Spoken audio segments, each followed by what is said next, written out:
Hi, it's Dr. Centeno, and thanks for joining us today. You've got the power. Got some interesting stuff today. I've always been sort of very interested in science, technology, the future, etc. And at the same time, I always pride myself in trying my hardest to answer patient questions, get back to patients. I answer, I don't know how many, certainly a couple dozen patient emails a week. My staff probably answers 100 patient emails a week. On top of that, I obviously do this type of thing, trying to answer questions online. So I try to make myself available as much as possible. But recently there's been some developments in large language models like ChatGPT, particularly ChatGPT-4, that allow that large language model to look at some information that you input into it and learn based on that information. So in this case, I was able to use that to create a sort of a PICL and CCI Q&A that could run 24/7, 365 and answer the questions how I would want them answered as the doctor. So we're going to try to mess with that a little bit today. As usual, I'll do a short little presentation on what it is we're talking about. And then we'll go to Q&A, but Q&A today will be a little different. I'm going to try to input as many of your questions as possible into this ChatGPT-4 custom large language model that I created. I'm going to try to break it a little bit, try to see how it handles questions. Now, some of these questions obviously will be much more patient-specific about someone's specific issue, probably not appropriate for the large language model, but some of them will be appropriate, and we'll test it out. We'll see how that goes. So let me start again with a short presentation, and then we'll go to actually, let me just get rid of all this other stuff on my screen, and then we'll go to actually patient Q&A. So let's share my screen here.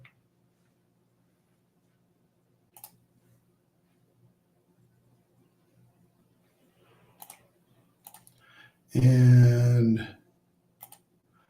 we'll get started here.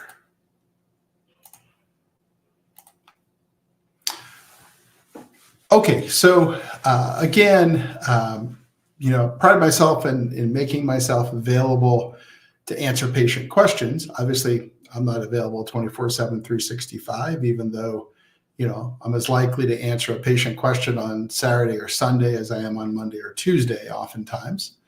But I asked the question more recently, what if I could create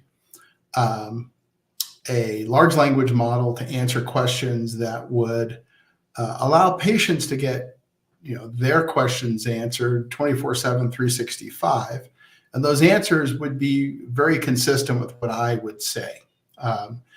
And it's kind of an interesting thing. Now, this little presentation I did, all of these images were also created with ChatGPT-4. So these are all images that don't exist outside of the fact that they were created for this presentation using this same technology.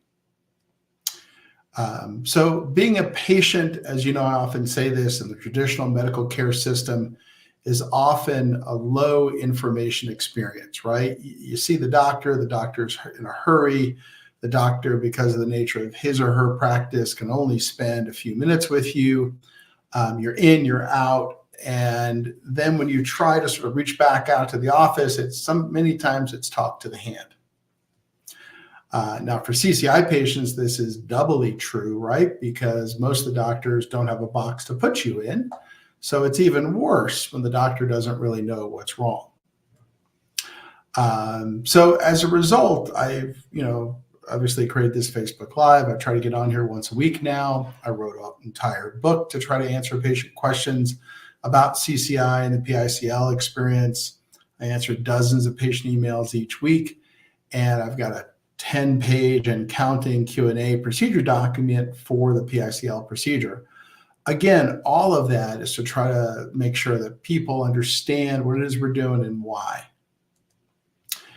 However, is it possible to do better? Is there a world where you can have something answering questions 24/7, 365 at a moment's notice for patients? Because I got to sleep. Obviously, I've got another life outside of seeing patients. Sometimes hard to believe, right? It's like seeing your teacher, from school at Target when you were 10 years old. You're like, whoa, I didn't know you existed outside the classroom. So I do exist outside the clinic. So the question is, how can we make all of this even better than it is? And, for many people who've been playing with or using generative AIs like ChatGPT 4, Google's Bard, now the new Google system that just came out, it's easy to see for those people that our nature of interacting with the internet is about to change pretty substantially. Right now, we go search for information. It feeds us what it is we think we want to see.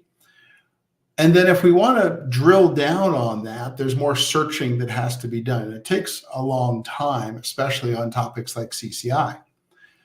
But in the future, that's going to completely change. You're going to interact with your computer by sitting down and asking it questions, probably verbally.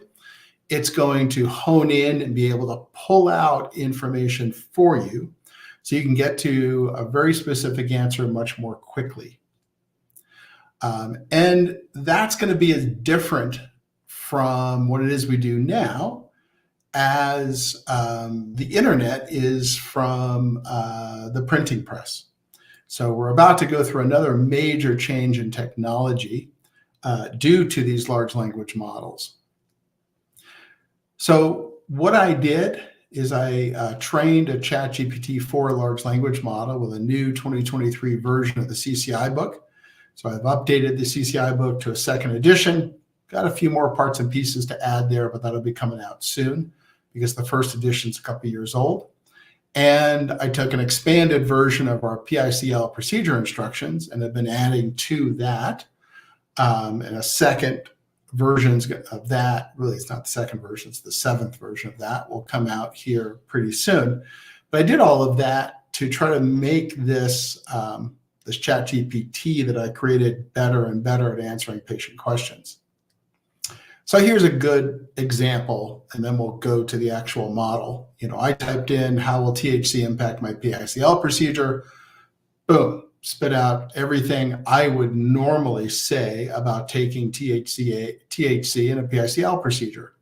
Did a great job, and it's been doing a great job in general. I've learned a few things on how to set it up now. But let's go and try it out. And, again, some of your questions will be able to be input into the model. And we'll see what it says.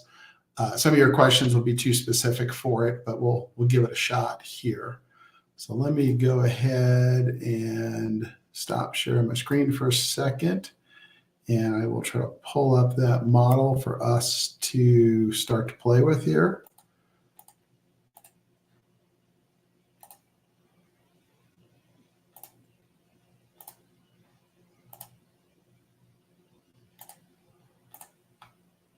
Okay, so this is the large language model that I created.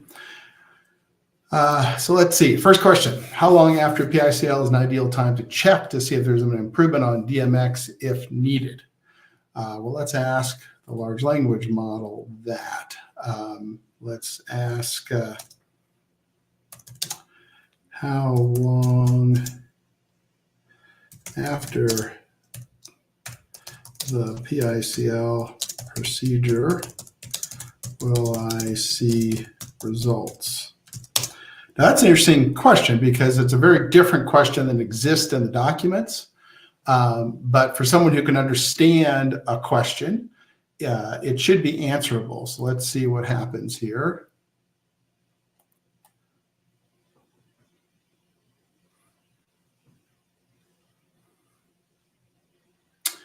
Yeah, it's doing pretty good. So the large language model says the time frame for observing results after the PICL procedure can vary according to the post-procedure instructions and information. My knowledge source is strongly advised not to evaluate the outcome of the PICL procedure until 3 or 4 months after, more commonly 4 months. That's right.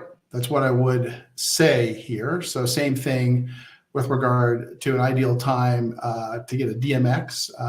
So the large language model got that question right. So far we're 1 out of 1. Dr. Henderson has given lectures and is adamant regarding BAI translation over 1 millimeter as major pathological CCI finding. Refers to studies by Weissel, Rothman, and White, Punjabi. Is this legit info? In fact, I was just going through some of that. So I think what you're bringing up is that there's a new upright MRI study. And an upright MRI study is helpful, right? Because the vast majority now of these BAIs, BDIs, Bayesian axis interval, Bayesian DENS interval get calculated based on upright MRIs. And as a result, we haven't had normals for upright MRIs because upright MRIs are a relatively new thing. So many of the normals exist based on things that were taken off of X-rays or things that were taken off of CT scans. But more recently, there is a normal paper that just got published. In fact, I was just out there delving into some of that data this morning more deeply. So these guys reported 2 standard deviations from the mean and 50 normals. And I was consulting with some stats people this morning. We converted that to a 95% confidence interval for the engineering types who are listening.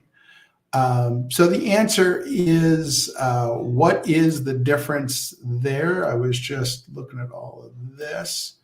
Let's see if I can put that up just to give you a sense of what that looks like.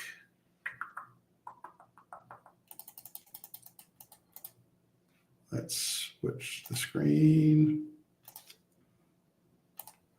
Obviously, the large language model is not going to get this because this is something I was just working on.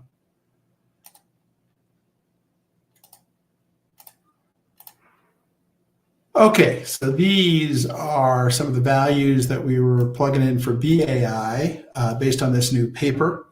The paper is this one. So it was just published, Nicholson et al., published in January of this year.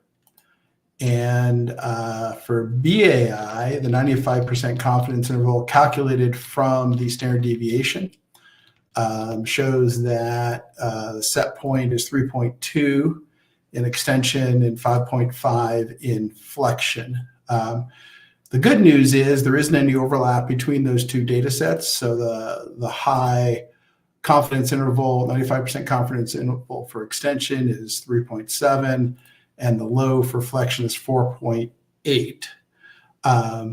So, I think we can probably pretty safely use the 5.5 minus the 3.2. So in upright MRI, it's not 1 millimeter. Based on the new data, it looks like a more comfortable measurement to use would be 2.3 as a difference, translational BAI. Now, that doesn't mean that might not be normal. That's just based on the middle of the confidence interval. 95% confidence interval means that there's a 95% chance you're going to be right and a 5% chance you're going to be wrong. So I would say based on the new data that we have from this paper, the 1 millimeter is no longer accurate. It's more than that.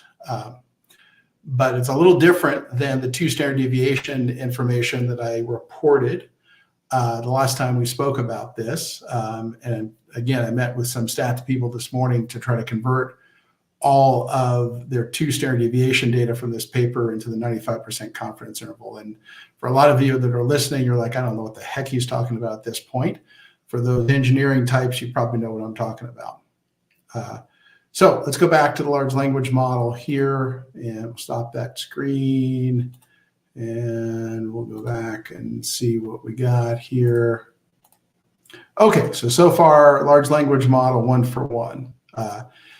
James, Dr. Centeno, nice meeting you last week in Colorado. You noted kyphoscoliosis, the cervical spine on my MRI. I tried looking at my MRI imaging to see if I can see it, but it wasn't how it shows up in MRI. Yeah, so an MRI, you can't see, so you put the MRI in plane. So the sagittal view, you put in the middle of the discs. So in that case, you can see the dens. And then you can see by the time you get to the thoracic spine, it's out of plane, meaning it's going left or it's going right. So that's how a scoliosis is determined. Kyphosis is just looking at this, meaning a forward head position. So that's what all that means. AT, can fixing the neck curve help healing specifically the most anterior ligaments like ALL, AOM, apical, etc.? Let's see. I don't know if that's in something in general the large language model could handle because it's so darn specific.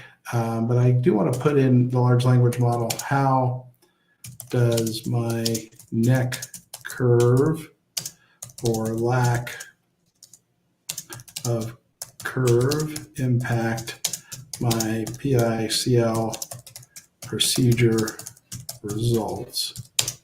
Because I think ultimately that's a more general question that a lot of patients have at the end of the day.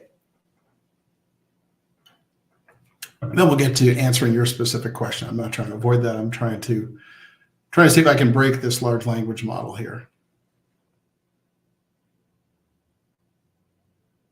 So the curve of your neck or lack thereof can have a significant impact on the results of your PICL procedure, according to the information I have. Yep, it's answering perfect. So this is what I would have said at the end of the day. If you don't have a good curve, then it's putting more forces on the upper cervical ligaments. So the large language model is 2 for 2. That's great. There's the entire answer coming out of the large language model.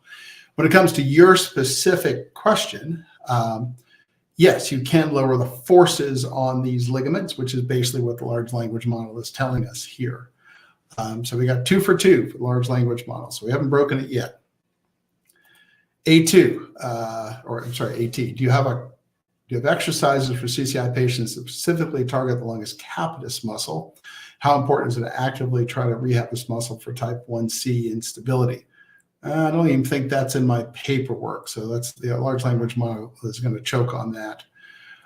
So basically, when it comes to longus capitis muscle type rehab or longus coli muscle type rehab, that's deep neck flexor work.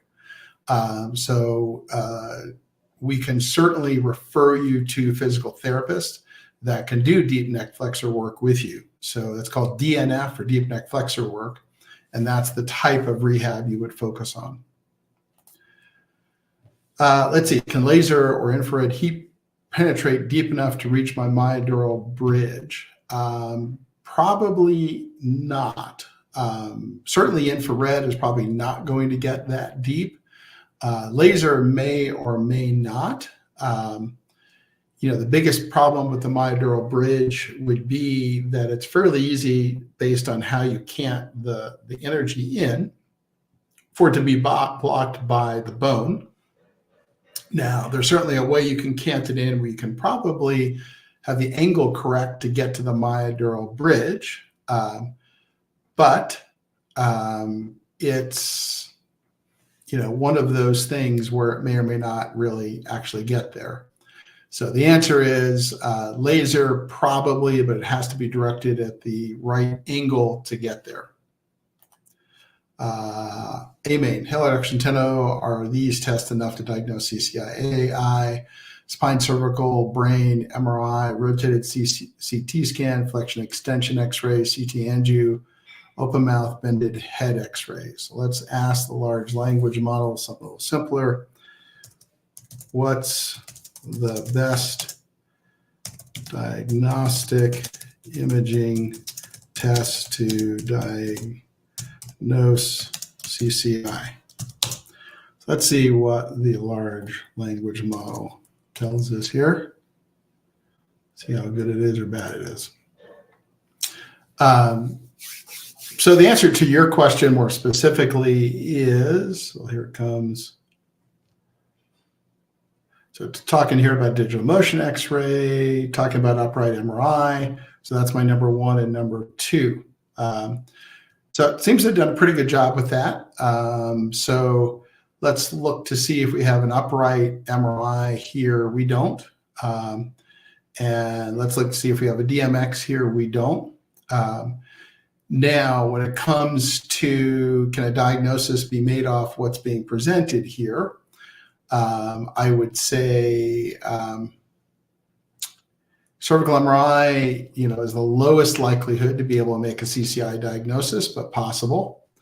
Rotated CT scan in general is another one that's a relatively low likelihood to make a CCI diagnosis. Flexion extension X-rays, a little better because we can see things like an increase in the atlantodental interspace there, and we know what's normal and not normal.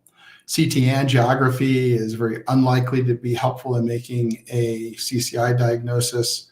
And open mouth bended head X-rays or open mouth lateral bending X-rays will really just depend on the quality of those X-rays and the range of motion that person got.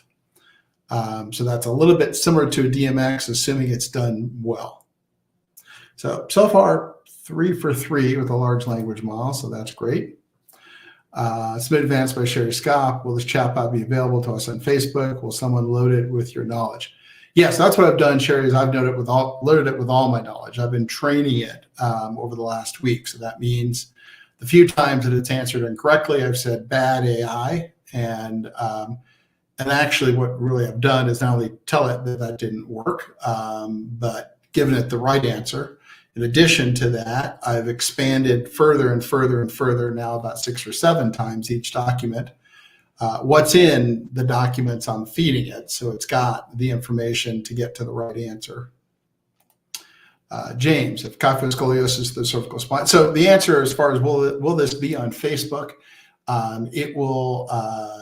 I'm having an API written so that it can be, it can live on a web page on our website. So it'll be on the Centeno-Schultz website, and you'll be able to get to it from Facebook for sure. I don't know if I can deploy it directly on Facebook, simply because I'm not quite sure how that API would work, but we can certainly put it on our website. We can put a link from our Facebook page to the large language model so you guys can get your questions answered. In addition to that, we can have, there can be links within, I'm sure the Facebook group that's out there for PICL that's run by Dan Sumrat and others, we'll probably have a link to it as well. James, if kyphoscoliosis cervical spine is causing the upper cervical problems, is there any way to treat kyphoscoliosis itself to improve the curves?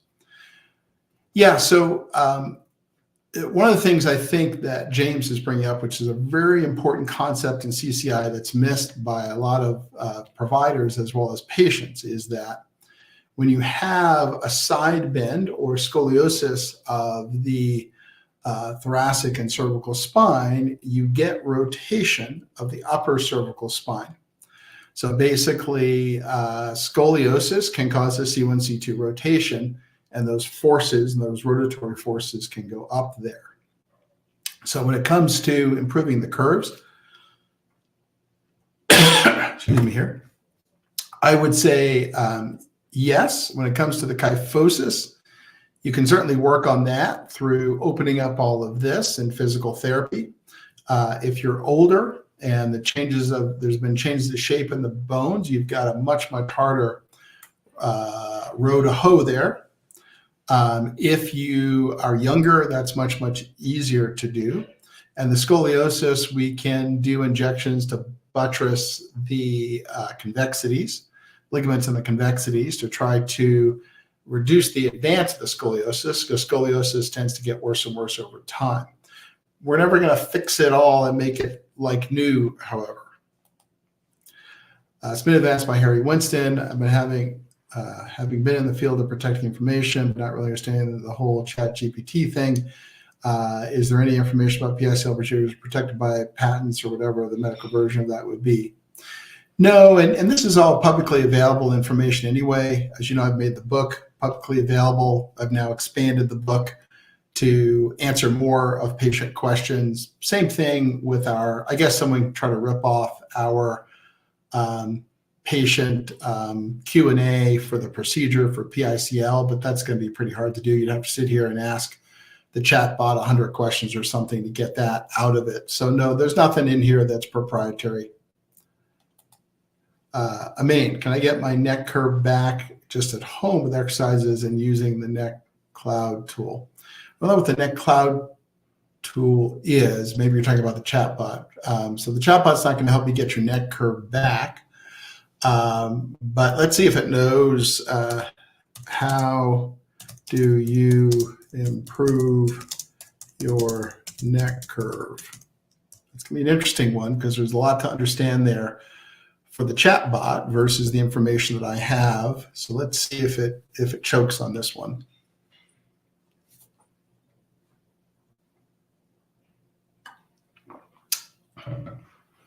I know these things are done much more quickly at their data center, but I think there's so many people accessing ChatGPT 4 that sometimes there's some slow responses here. Slow is a relative term, might take 10 or 20 seconds to get an answer, but slow in our world of expecting instant answers from our computers or our search engines. Improving your neck curve, particularly if you're dealing with loss of normal, several approaches, physical therapy, specific exercise, physical therapy.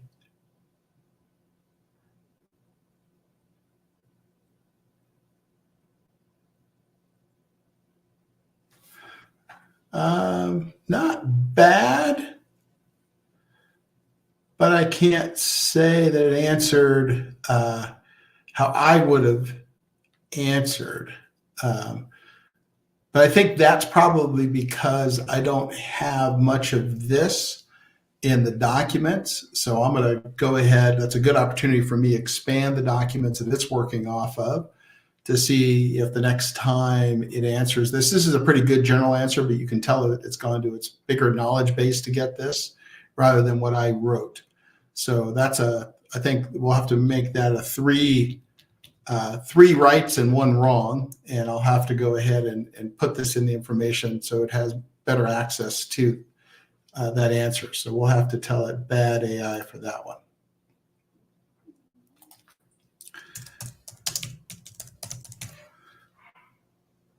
And the problem is, as soon as you do this, it tries to answer the question again, and it usually doesn't do any better of an answer. But anyway, we'll take a look at that and see if we can get there. I don't need it to try to answer it again. Okay, Amin, is there a specific blood test or imaging or any kind of test that diagnoses EDS? No blood test. Imaging, I can usually tell if there's spinal hypermobility on movement-based imaging. That's pretty easy to see sometimes. Probably the most accurate way to look at whether or not you're hypermobile, which is really what we're trying to get at, is something like a Beighton score. A Beighton score just is a quick test that you do. You can do it online. There's discussion on how to do it there. You can score yourself. Obviously, you'll want to see a doctor that specializes in EDS as well, but you can do a quick Beighton score and generally get a pretty good idea. Regenetics been advanced by Gerald. How long is the recovery time for the PICL procedure? Already answered that one with the AI. We're looking at 3 to 4 months. Amin, is there a specific blood test or imaging? We got that already. Submit advanced by Luke. What was the average number of PICL procedures needed? Well, let's ask that one to the AI. What is the average number of PICL procedures needed? Let's see what it says. So the answer is 2 to 4. So yeah, it looks like it answered correctly here. It's noted that about 1 in 5 patients may only need 1 PICL procedure. However, the other 80% of patients generally require 2 to 4. That's correct. So where are we at now? We're at 4 of 5. And the one I got wrong is mostly because I don't have that information in the documents that it has to read. Kimmy, if the hip sacrum are frequently out of alignment, what ligaments there would benefit from stem cells? Are there any worries of hitting vital structures like the areas with injections in the upper cervical spine? Yeah, I mean, usually what we're dealing with there is the SI joint.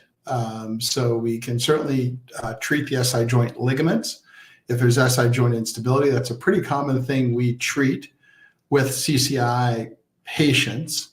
And I probably should add that into the large language model just so that it's there for people if they ask that question to it. But that's a pretty common one that we do. So we commonly treat SI joint ligaments when there's SI joint instability because the SI joints are the base of support. So if we're thinking of this whole thing like a house, and the roof is the head or the upper cervical spine, and the walls are the torso, the foundation is really the SI joints and the pelvis for the spine. So if that's not right, you're going to have problems with the walls and the roof. So pretty common that we treat that. As far as hitting vital structures for SI joint ligament injections, much safer approach with regard to that, meaning that's a harder one to screw up. Now, again, any procedure we do that breaks the skin should have imaging guidance these days. And one of the things you need to avoid there is not inadvertently injecting into a sacral foramen, which would be around the nerve roots, or actually epidural or intradural into the nerve root. So there's always something you shouldn't hit, which is why we use imaging guidance. Kimmy, DMX shows A2 axial sponge rotation at 22 on the right, 23 on the left. Which ligament is responsible for this? What is considered normal? Yeah, we don't use axial spinous rotation measurements on DMX at all because they haven't been validated as being normal or abnormal. So right now, it doesn't tell me much of anything with regard to axial rotation measurements because we don't know what normal is there and what normal isn't based on the CATS study of normal versus abnormal. Kimmy, what does facet gapping mean on DMX? Not much. Again, this is one of the problems I have with DMX reports is that DMX reports are often med-legal documents and rather than clinical documents. Now, the clinical part that I need to pull out of a DMX is things like C1, C2 overhang, ADI, translation between the lower cervical segments. Those are all important things for me to understand clinically. But when it comes to facet gapping, that's something that's associated with normal degenerative wear and tear. So if we were to take 100 people off the street who are older than 35 years of age, and they have never had a day of neck pain, we'll see lots of facet gapping out there because it's associated with normal degenerative wear and tear. Not something that's real important for me to understand or know about as a clinician because it doesn't really tell me why someone is symptomatic. So it's put on the DMX report, but it should be characterized there, but it's not usually, as this is associated with getting old. Kimmy, when do you think of another outcome study published will be focused on certain outcome categories, again, like your previous EDS versus non-EDS study? Yeah, it's a good question here. So probably I would say this coming summer, we'll probably dive into these outcomes again. I think we'll have enough data at that point on the different CCI types, at least to maybe compare major types, like the difference between the type 2s and the type 1s and the type 3s. That could probably be done, or maybe a difference between a really common one like type 2B, another really common one like type 3A, that kind of stuff. Problem being a lot of patients have many different types, so it might be hard to find a pure type 2B versus a pure type 3A. But that's probably what we'll do. Levon, hi, Dr. T, Dr. C, you mentioned I only treat symptomatic facet joints. You also mentioned that facet joints are part of the vestibular system. Does have any balance issues, weren't otherwise asymptomatic facet joints being treated. Well, let's ask the AI about that. Which facet joints are treated during a PICL procedure and why? Now, that's a pretty hard question if you think about it. It requires a lot of understanding of the English language to know what's being asked there. Yep, there we go. I mean, one of the things I love about the way this answers is it answers in such a complete fashion that I would struggle to replicate if I was just answering a patient's email. So what we're being told is that we only treat symptomatic facet joints. The most common joints that are treated tend to be in the upper cervical spine. It gives examples of why we inject certain joints and why we don't. So the answer to your question specifically, I think, is around C23. So if C23 is not tender and doesn't seem to be symptomatic, and the patient's primary issue is dizziness, or that's one of their big issues, then there are times when we'll add C23 in. Now, having said that, if I believe that the dizziness and other issues are not coming from 2-3, but in fact are coming from 1-2, then there are times we'll skip it. But again, I think one of the problems that I see is we see a lot of providers there just injecting facet joints willy-nilly. And for each one we add, that adds risk. So we want to make sure we're injecting only the most important ones. So I think we're at 5 of 6 now for our friendly AI here.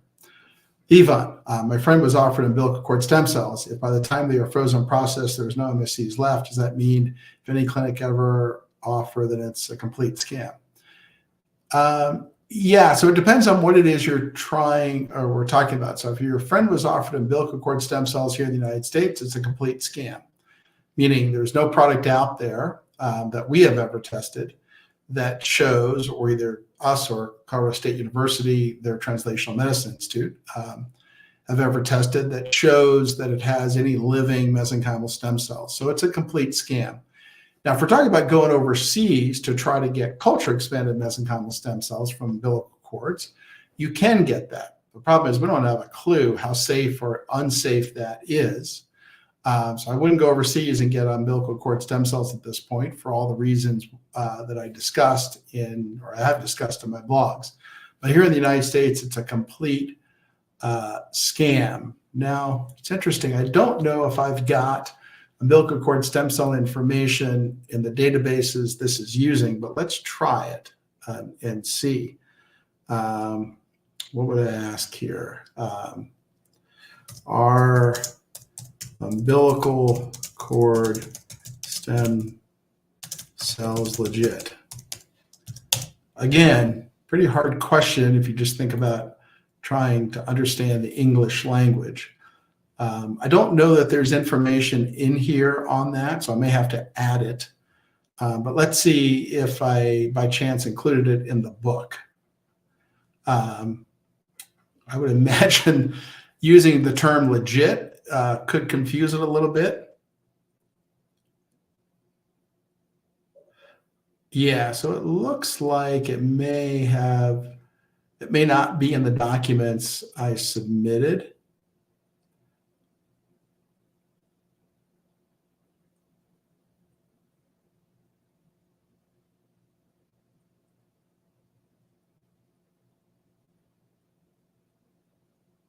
But it didn't really answer all that badly, but I don't think it's in the documents. So I'll have to add that to the documents so that we can make sure that's in there and it can answer based on what I've submitted. Looks like it went out to its larger databases to figure that one out. It's been advanced by Lance Willis. Can you get a PICL procedure if you have CCI and arthritis? I'm not sure what you mean by that one, so you'll have to ask that one a little bit more succinctly because Forget about the AI. The human here doesn't understand it for sure. So if you're talking about if you have arthritis in the upper cervical spine, or you've got arthritis just in general, and if so, what kind of arthritis? K. Benji, during the PICL, we were completely sedated during the entire procedure, just consciously awake. Let's ask the AI. What type of sedation is provided with the PICL procedure? Pretty sure that's in the book. It's going to be interesting to see if he can interpret all that's written about that in the book, because there's probably 2 or 3 pages on that. So IV anesthesia is used. The type of sedation is provided for both bone marrow aspiration and the actual PICL procedure. Yep, deep relaxation of sleep. This allows the patients to undergo the procedure without experiencing discomfort or pain. Yeah, you're asleep throughout the procedure. Yep, seems to have gotten it right. So you're completely sedated or sleeping during the procedure. So did well there. After the PICL, how soon do most people need AO vectors change, and what are some of the indicators that the change is needed? How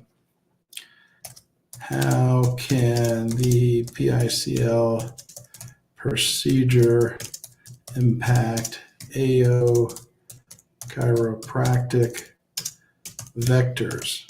I think that's in the post-PICL instructions. We will see if it is.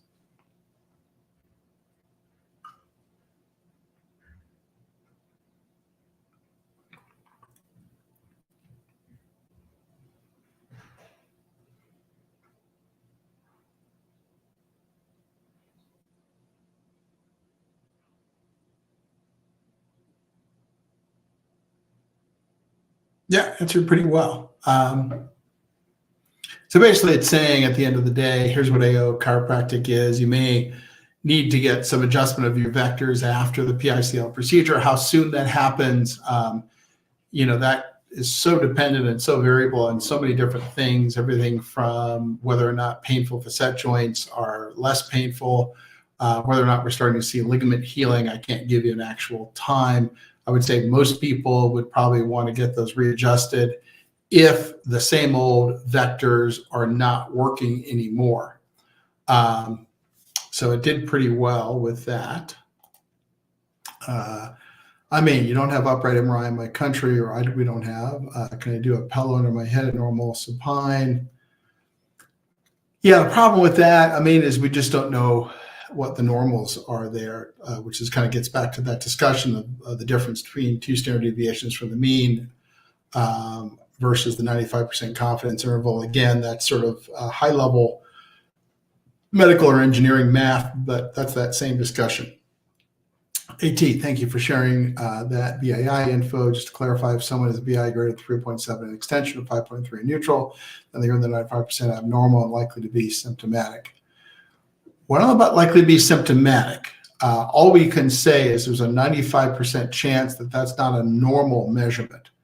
There is no study using upright MRI that looks at symptomatic versus asymptomatic. There's only a study looking at asymptomatic controls. So when it comes to asymptomatic controls, or people who are getting an upright MRI for something else completely, what we can say is that if they have a BAI greater than 3.7 in extension and 5.3 in neutral, they are that's likely an abnormal measurement. But there's a jump from an abnormal measurement to causing my symptoms. So, and that's the thing patients struggle with, because so many providers are happy to launch major surgeries with minimal hands-on clinical exam. Not saying that happens at all with Dr. Henderson. In fact, he's one of the absolute better ones, with being very, very conservative in who he operates on, et cetera. But I have certainly seen other providers make major life-changing clinical decisions, like fusing someone's neck with a very, with not much clinical information, So be careful there, because all we're saying is that's not normal. Not normal doesn't mean it's causing your symptoms. Levon, how will chatbot respond if anyone asks his question includes lack of DMX, upper MRI, which is the reason for his question? Yeah, probably not well, because that's not really a common thing that's dealt with in my paperwork. But again, if we add to the paperwork, it would probably do fine, but it's not necessarily a common thing for the vast majority of the patients we see. Although I may include a chapter on European imaging, so it can, or ex-US imaging, let's say, so it can handle that, because that's a good point. Having trouble getting the full range of motion to allow for good DMX diagnosis and stability. Could kyphoscoliosis be a reason? James, it could be, yes. I mean, another reason may be pain from the facet joints causing stiffness. Another reason may be just not moving your neck for a long time. So, sometimes we try to solve that issue with giving the patient a Valium. Sometimes we'll try to solve that issue with treating the neck facet joints and try to get more range of motion that way to allow for a better DMX. Kimmy, is it possible to have HEDS and not show hypermobility because of years of muscle guarding? Many have stiff, non-flexible necks because of CCI. Not usually. Usually our EDS patients, despite their pain and their autonomic symptoms, will have major range of motion. In fact, that's one of the ways we often identify them is, you're looking at someone's DMX and you're like, whoa, that person's got a lot of flexion and even more extension. So not usually. Jingish, is it okay to include onions, garlic, and ginger in food preparations? How does it affect pre and post PICL anyway?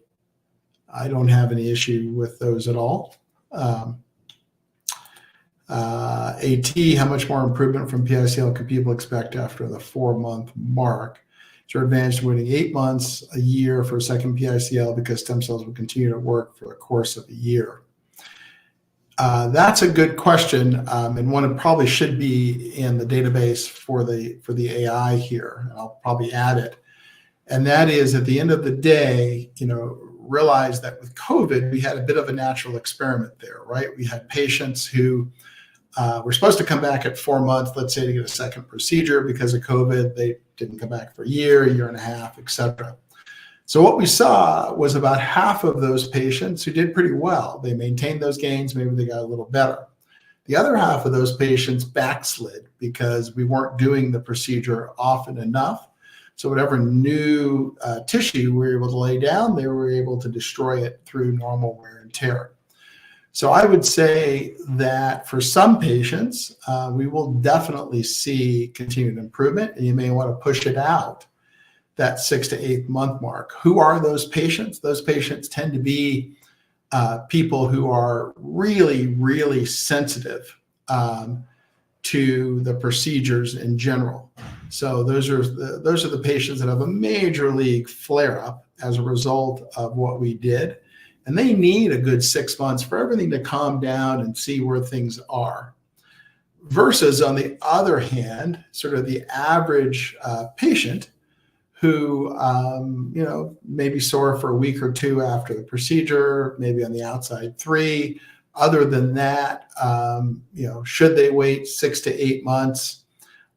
6 months is probably fine. I think once we're getting into the 8 months to 12 months range, we're going to get into that 50-50 calculus I just talked about. Half of those people backsliding, half of those people doing fine. Eric, it seems like there's conflicting research on which ligaments are the main stabilizers of the C1C joint for bending and rotation. Hold on a second here. I gotta get rid of that here. Eric, some research says it's mainly alar accessory, while the research says it's mainly capsular ligaments. What are your thoughts? Yeah, it's not the capsular ligaments. If you look at the way that research is done, it doesn't really answer that question. When it comes to research like this, what's done is you basically take a cadaver, right? You dissect out the cadaver in a very non-physiologic way, because you got to look at these ligaments directly.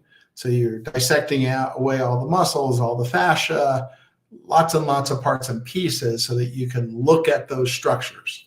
So right off the bat, we're starting with an experiment that isn't really very real world because we don't have any active muscle tissue at all, because that's a dead specimen.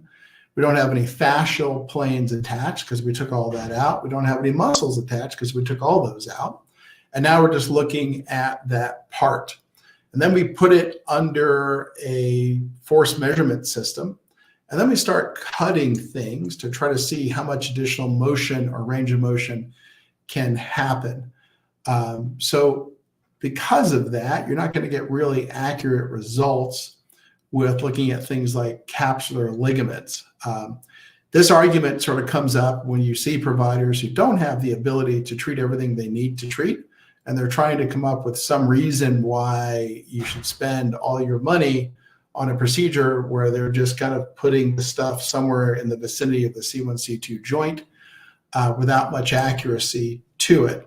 So there's two problems with that issue. Number one is the capsular ligaments at C1, C2 may provide some stability, but they're not major stabilizers of the area like alar transverse are.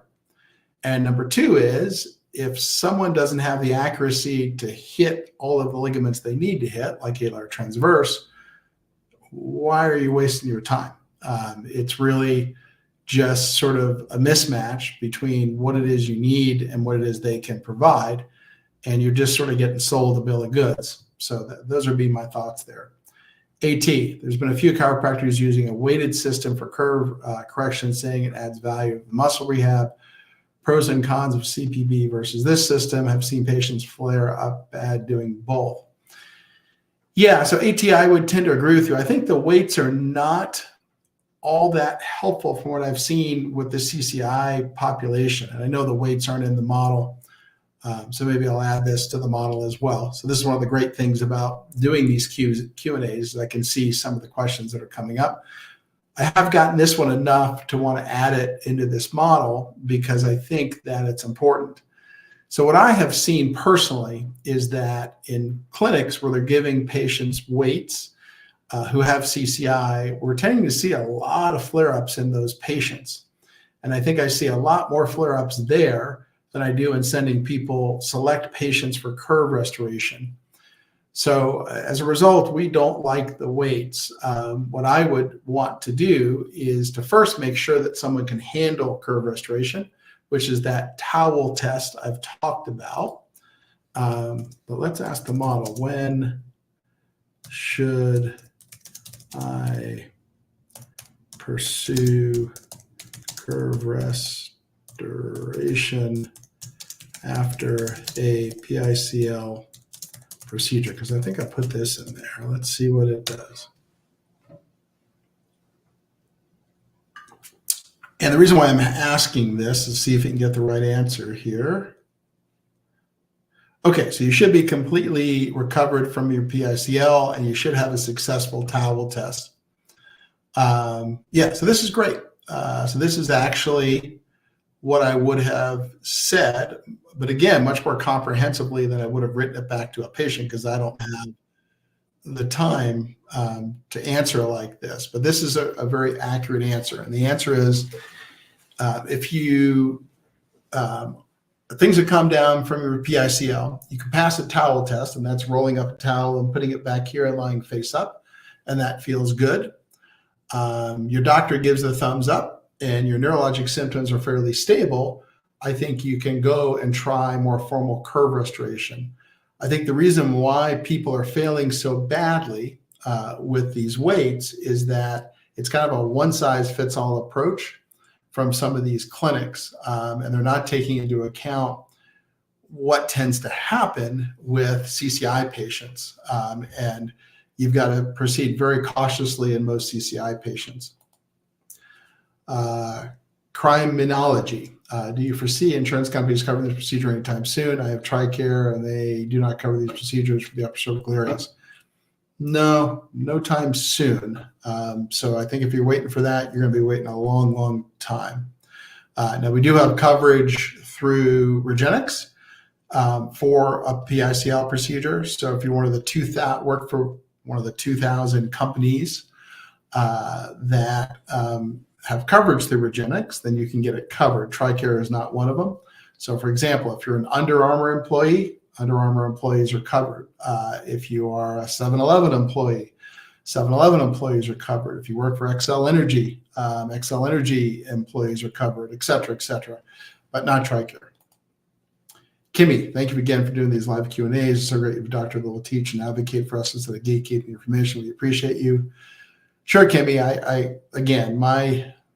As I've told you guys many times, my sense is the more patients know and the more comfortable they feel about what it is that's wrong with them, what their options are, why A is better than B, what the arguments are for A being better than B, B being better than A, those patients tend to make better healthcare decisions and not get trapped into really bad situations that dramatically alter their lives in negative ways, which can happen in the medical care system. So that's been my goal throughout, is to make myself available to try to educate patients as best I can. And that's one of the reasons why I'm doing this AI, is because I can't be there 24/7 through 65, and you guys should have the ability to go on to a website, type in your questions, get good, accurate and complete answers, much more complete than I could ever write to you, that are already there in the information. But who's got time to read a 100-page book to try to find one piece of information, or who's got time to read through a 20-page document for PICL recovery if all you were trying to find is one piece of information? So that's the goal here. James, in my notes from my appointment with you last week, it says left GON positive for dizziness, right GON, LON negative. What does GON? Oh yeah, so that's greater occipital nerve and lesser occipital nerve. So those are the, so in the back here, we've got the lesser occipital nerve out here, right behind the sternocleidomastoid. We've got the greater occipital nerve, which is the next one over, just outside the upper trapezius insertion at the head. And then we've got the third occipital nerve, which is just superficial to the rectus capitis posterior major in the middle. So that's what that means. Regenix and events by Sherry Scott. Well, the wording used to ask the question to determine the quality of the chatbot's answer, meaning do we have to? No, you really don't. That's one of the nice things about these advanced large language models, is they're set up to understand natural language. So you don't have to have that. For instance, if you just talk about the procedure rather than the PICL procedure, it'll know what that means. And I think I've asked some questions here in some pretty interesting ways, right? So I have, how will the PICL procedure impact AO chiropractic vectors? You could ask that probably 10 different ways and get the same answer. How can the procedure impact my AO chiropractic visits? That kind of stuff. It'll still get to the same place.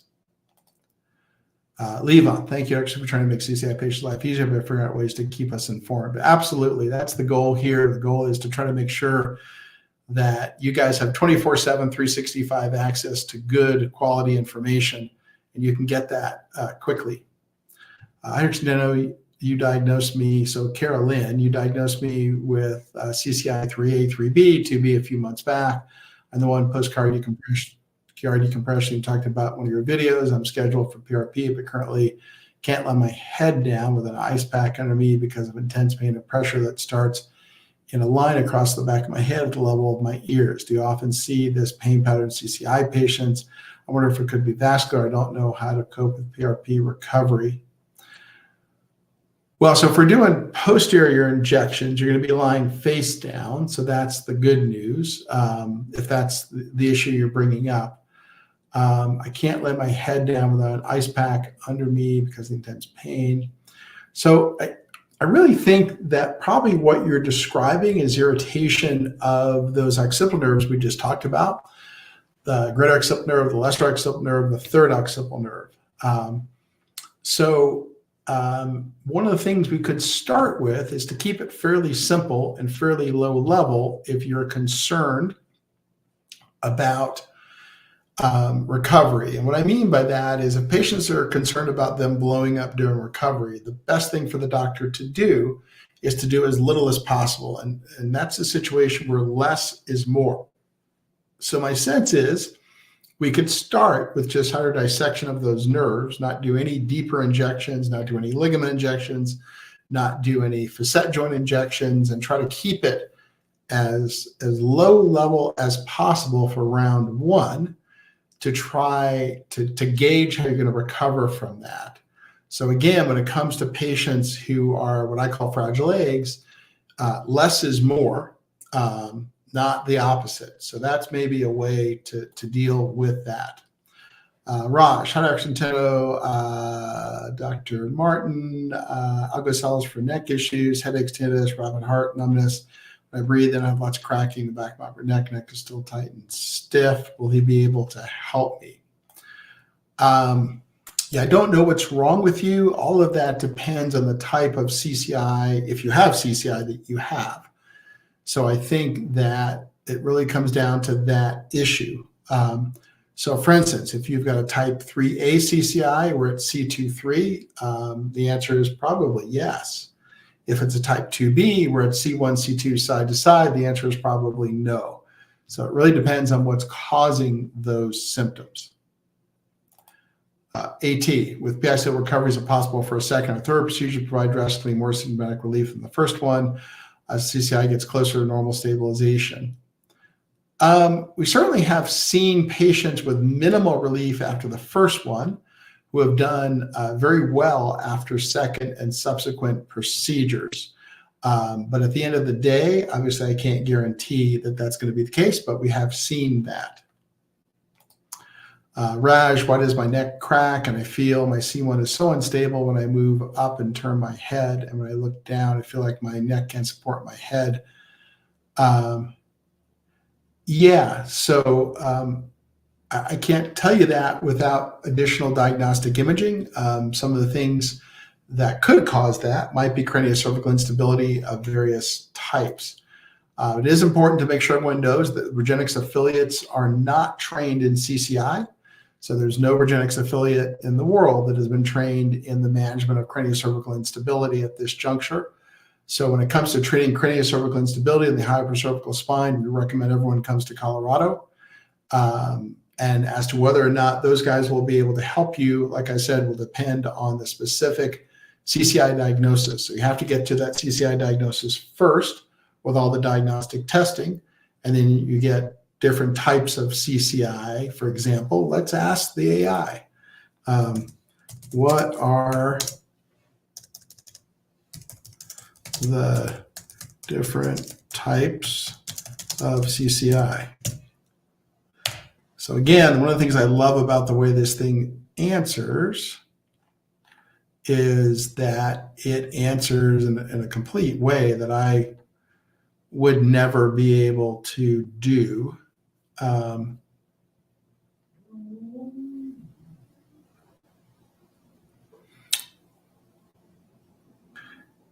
Now, this one is a more general answer than the one. So this one is more. So let's ask a different question. So I want to see why it's getting confused here. What it basically gave me is a more general answer from the web at large. It's a good answer. It's a true answer, right? You got EDS, you got cancer can cause this, you've got trauma can cause this, etc. But what are the subtypes of CCI? And that may be because of the way I've included in my information, not, so it may look at the word subtypes differently than types. Let's see here.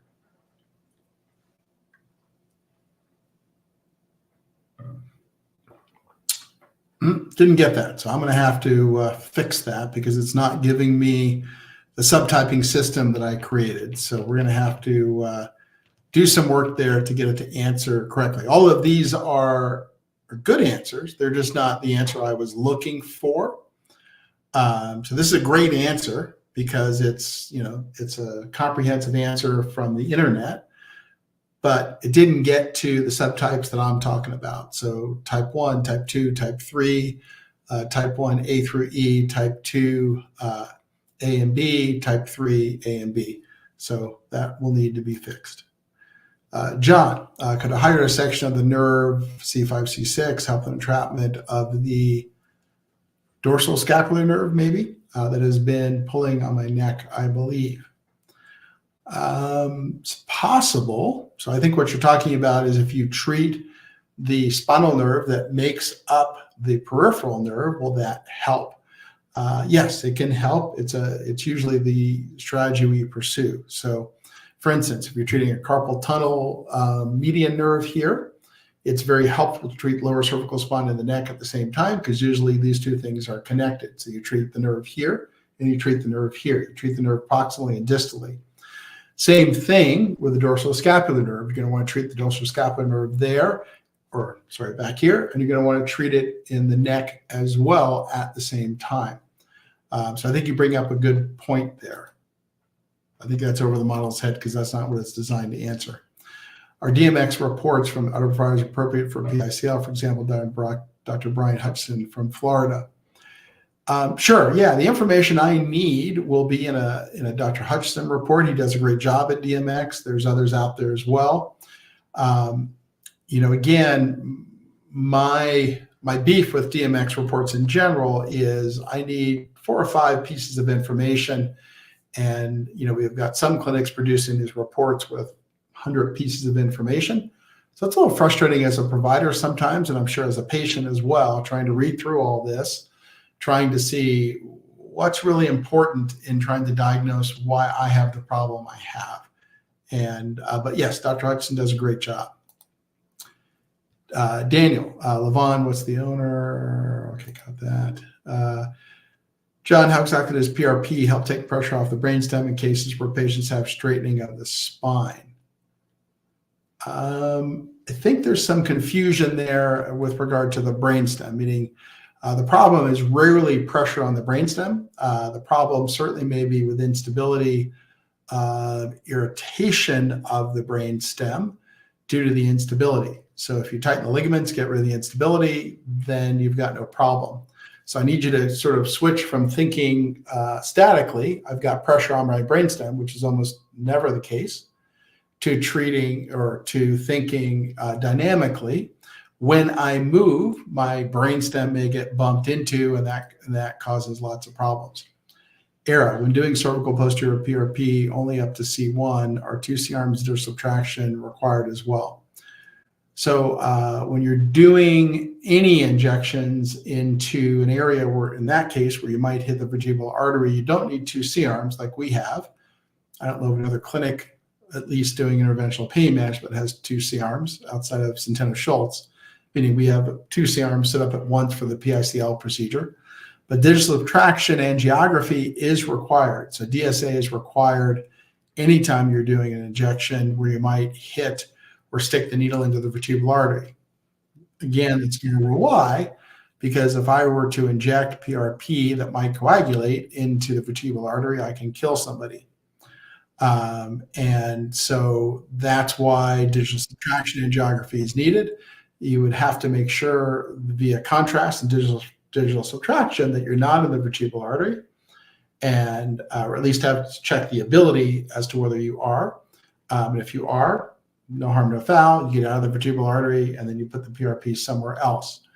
But without that, you just don't know, and that's the problem. Levon, would it be safe to perform open mouth lateral bend X-rays to check for overhang improvement 3 months post PICL? 4 months are probably better if you want to do that. Again, we only do that when we are trying to figure out whether or not someone made improvement and we're trying to make a clinical decision. We generally don't expose people to the added X-ray energy or exposure, just sort of, for kicks, if you will. Daniel, how much can C1C2 facet joint injections stabilize? Not much, meaning that we're not going to get much stability by just injecting the C1C2 facet joints versus injecting the surrounding ligaments. AT, when starting AO holding, I've been having more jaw pressure, changes in muscle tension throughout, but still not normal, not worse than before, but different. Could this be recalibration of the muscles? Yeah, certainly could be. Daniel, can sequence 2 injections help the atlas to hold adjustments longer from AO?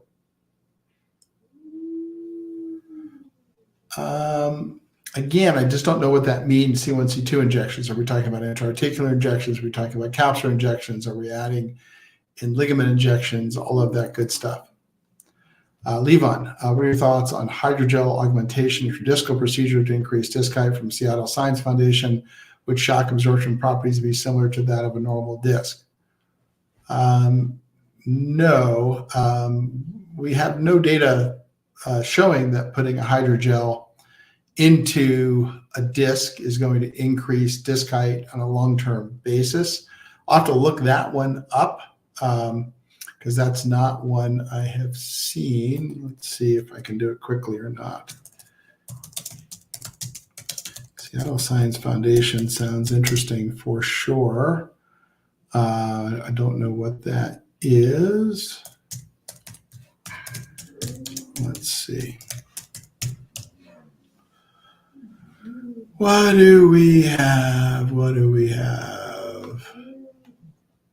Oh, yeah, I think we're just talking about the very, very common concept. I think I've covered this already online, of Viadisc. So if you go to the Regenexx website and you type in Viadisc,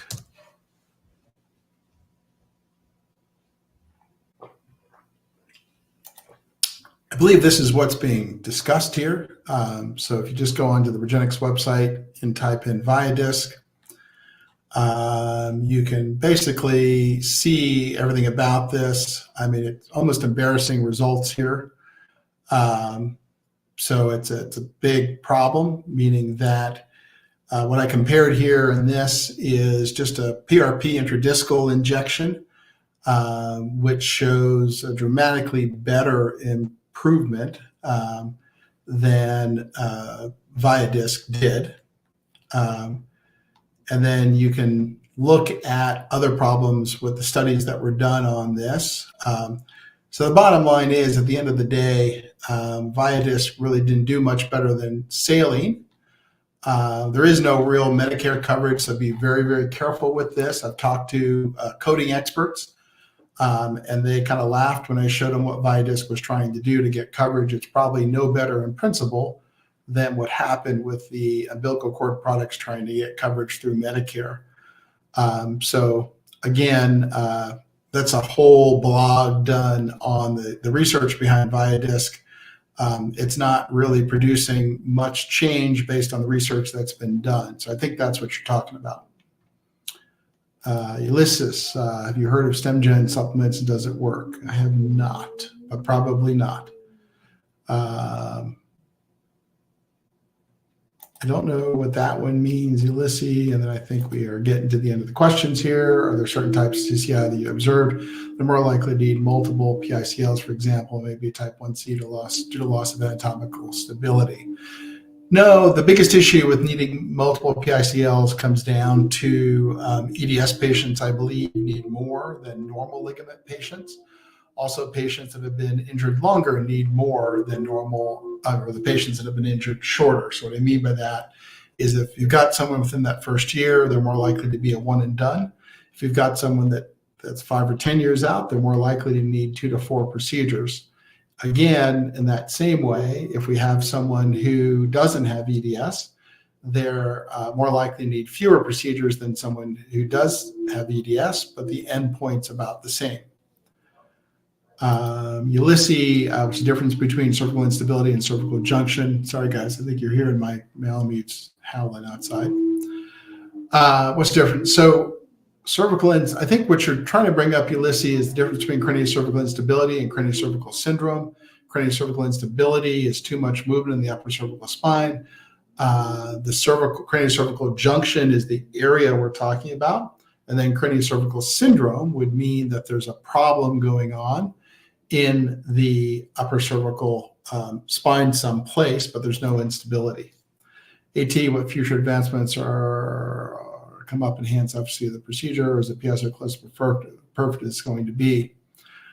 I think we're 98% of the way there with regard to PICL. I think we're getting into that mastery phase of procedure development, meaning when you first start doing a procedure, you're trying to accomplish what it is you want. And then as time goes on, the procedure gets better and better. And at least for me, because I'm doing so many of these now, I'm getting at that mastery phase where, regardless of what's thrown at me, 99.5% of the time, I can go ahead and get it exactly where I want it, and feel good that it got exactly where it needed to go. So I think we're getting pretty good on PICL. Now, what could change PICL? Let's say that in the US, we get, some great stem cell product that is approved, let's say culture expanded, autologous mesenchymal stem cells. That would be great to have for sure. So that might improve it. But I think from a procedural standpoint, it's getting into that mastery phase. Yep, I'm going to probably start shutting it down here pretty soon because we are taking a lot of time here. Ulysses, why don't you go live on Mondays now? Yeah, Ulysses, I moved my schedule. So I'm now, rather than working in the clinic Monday, Tuesday, and Thursday, I'm now working in the clinic Monday, Tuesday, and Wednesday. We move that around to accommodate more PICL procedures, just as far as booking that room that has 2 different C-arms. So as a result, that makes it impossible for me to do Facebook Live on Mondays. Sure, happy to help. Okay, guys, so we tested out the AI. It did pretty darn well, but it's great to see these questions because it allows me to kind of broaden out its knowledge base. And I've been going through past Facebook Lives trying to get questions to see if I can put the information in there. And this Facebook Live was great because it showed me some questions where I hadn't put the information in there for the AI to access. So I'll go ahead and do that for sure. But thank you for great questions. And again, at the end of the day, it's all about trying to educate patients about which end is up, why A is better than B, what the arguments are for being better than A, all of that stuff so that you can make great clinical decisions. And so you can stay out of the traps that exist in modern medicine and not get procedures that really screw things up. So thanks so much for watching. You all have a wonderful weekend. I'll have some work to do on my AI. Next couple of weeks, we'll get this out. We'll have it on the website. Hopefully, we'll get some links from Facebook to this as well so that you guys can have a way to get your questions answered. Thanks so much. Have a great weekend, and I will see you next week. I will be here next week on Friday. Thank you.